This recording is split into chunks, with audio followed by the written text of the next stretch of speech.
মেয়েটা বিয়ে করায় বিদায় করে দিচ্ছে, বাবা কসম টসম দিয়া কেমনে বাধ্য করাইছে, গেছে কার হ্যাঁ আইছে আয়া দেখ বাড়ি করে সাজানো, হেনার জন্য কাজকর্ম করে আসে, নিজে ডেভেলপ হয়ে তারপরে আসছে, আসার পর জিজ্ঞেসে বাড়ি করে সাজানো, হেনা কোথায়, বিয়ে হয়ে গেছে একটু দূর। এই তো গল্পের ঘটনা, এইটা এমন কি ডায়লগ, এই ডায়লগ আপনার মাথায় এলো কেমন সাংবাদিকরা, এই কোনো কথা? যে হেনা হচ্ছে আপনার বউয়ের নাম, এটা কি আসলে না না, আমার বউর নাম শিউলি। শিউলি?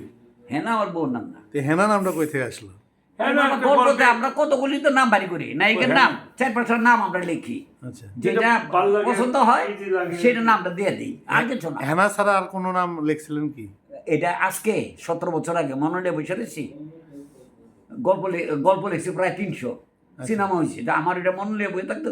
আপনার কাছে নাকি অফার করছে যে হেনা নামে, হেনা তুমি কোথায়, অথবা হেনা, এটা নিয়ে সিনেমার অফার আসছে? আমার কাছে অফার আসে না। কি বলছে? কে বলছে? না না, আমার কাছে কোনো অফার আসে না, এটা শুনছি। কি বলছে? আমি শুনছি, ফেসবুকে দেখলাম যে বাবা হেনা কোথায় নামে নাটক নাকি সিনেমা হচ্ছে, হবে আর কি, অবশ্যই ভালো লাগে। কত ডায়লগই হয়েছে এর আগে।